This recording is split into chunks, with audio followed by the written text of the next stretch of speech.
Por que as pessoas acreditam em suas religiões sem jamais questioná-la? Na minha opinião, é a única verdadeira, porque é minha. Não está escrito em nenhum texto sagrado, nem é explicado, nem é explicitamente reconhecido por algum, mas é o argumento implícito em todos os crentes, a base fundamental sobre a qual fundamentam a sua fé e a certeza em suas próprias crenças. O que é meu e, portanto, deve ser o único verdadeiro, porque o que os outros acreditam é erro, é ignorância, é heresia, é paganismo, é barbárie, que é certamente o caso de todos os outros, os estrangeiros. Esta é a tese que sustenta aqueles que afirmam que Jesus fundou a Igreja Católica e que o protestantismo é uma falácia, aqueles que afirmam que o único livro revelado por Deus é a Bíblia e que todos os outros, sejam eles Alcorão, o Avesta, o Bhagavad Gita, o Lalita Vistara, são obras nascidas da ignorância e da superstição humana, produtos do delírio e do exagero de loucos iludidos. As culturas se apresentam a nós desta forma: possuem um caráter absoluto para aqueles que as praticam, representando os limites únicos dentro dos quais operam os que a elas aderem. Não admitem outro ponto de referência além de si mesmas e, para se identificarem e legitimarem, recorrem continuamente às próprias fontes que construíram.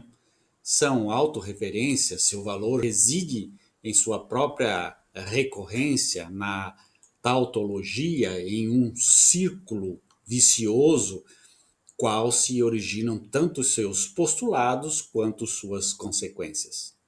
Não escolhemos as religiões nos escolhem. Fatores meramente contingentes, como nossa pertença a um contexto geográfico, político e cultural específico, fundamentam nossas crenças e convicções mais profundas. O mesmo argumento que um hindu usa para se declarar Brahmane é o mesmo que um italiano usa para se declarar católico. Essa é a base fundamental de todas as nossas verdades.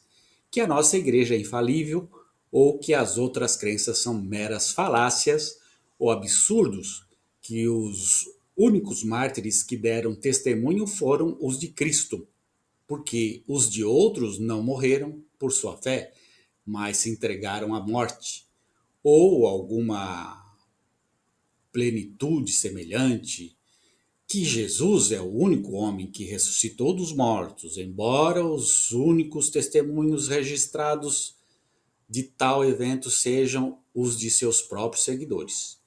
Por que ele não apareceu diante das massas, diante de seus inimigos, os fariseus, diante do Pôncio Pilatos? Seu testemunho não teria tido mais peso diante de tal evento? Embora outras mitologias também registrem ressurreições fascinantes, por exemplo, Ísis trouxe Osíris de volta à vida após remontar os pecados de seu cadáver, Krishna ressuscitou no terceiro dia após ser amarrado em uma árvore transpassado por uma lança. As histórias de Dionísio, Mitra, Atis, Adonis, Tamos, Baco, Atune, muitas outras narram o mesmo evento cósmico. Parece que apenas uma, aquela que se corresponde à sua própria constelação geocultural, é a que incorpora todas as características da verdade e certezas absolutas. Portanto, o ser religioso é alguém que entra nessa ilusão, nessa crença absoluta, massiva de acreditar. Então, primeiro, para se ter uma religião monoteísta, que é o que nós estamos conversando aqui, precisa-se ter uma visão universal. Esse Deus veio para salvar todos os seres humanos, toda a Terra, todo o universo. Ele não veio só para um grupo de pessoas. universalizar é a primeira questão.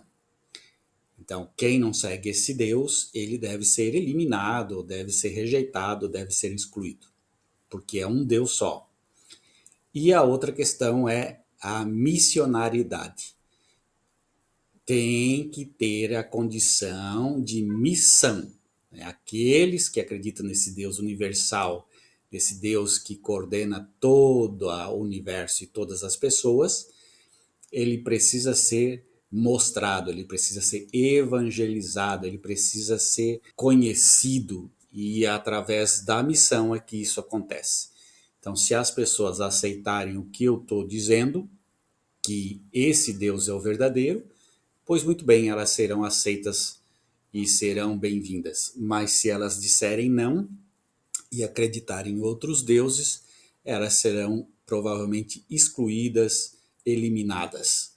Então é esta a posição de quem acredita num Deus monoteísta. Lembrando sempre que existe a condição de que nós vivemos a condição da ordem imaginária. O que é essa ordem imaginária? A ordem imaginária é quando o nosso subjetivo, eu creio que, junta-se com outras pessoas, outros sujeitos, com seus subjetivos, então, cada um com seu subjetivo, eu creio que, a outra pessoa também, eu também creio que, e a outra pessoa, eu também creio que. Então, essa crença no imaginário cria aí a intersubjetividade, quando um grupo acredita na mesma crença. Aí nós podemos chamar isso de intersubjetividade. Não é um só que crê, mas um grupo que crê, por isso intersubjetividade. E quando existe essa intersubjetividade, dificilmente uma religião deixa de existir. Por exemplo, no cristianismo nós temos aí 1 bilhão e tantos, 500 milhões de adeptos a essa religião. Essa religião vai deixar de existir? Não, não vai deixar de existir, porque vai morrer um, vai morrer outro, um papa morre, um bispo morre, um padre morre, um leigo morre, mas continua os outros dando poder a essa intersubjetividade.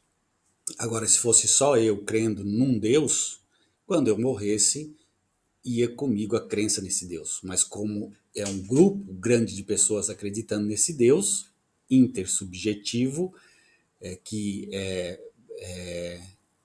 faz parte da nossa imaginação, do nosso imaginário, então nós colocamos essa compreensão de que esse Deus é poderoso. Mas, como nós podemos ver aí, existe uma questão toda social, geopolítica, onde eu nasci, esse Deus, ele vai fazer parte da minha vida. Eu sou introduzido a seguir esse Deus. Não é a religião que eu escolho, a religião que me escolhe. Dependendo do lugar onde eu nasci, provavelmente eu vou ser enculturado nessa crença, nessa religião, e a minha subjetividade vai se unir às subjetividades de muitos outros, e, portanto, vamos criar aí uma intersubjetividade, que é a crença no imaginário. É como se fosse assim, cria-se Deus do imaginário, as pessoas começam a entender que esse imaginário é real, e aí colocam atributos a esse imaginário. Deus é forte, Deus é poderoso, Deus é onipotente, Deus é todo-poderoso, Deus cuida de mim, Deus está do meu lado. Então fica nessa raiz imaginária todas essas atributos, e que não saem do imaginário, porque Deus não existe, Deus é imaginação, Deus é fruto da intersubjetividade humana. Um grande abraço, tchau, tchau.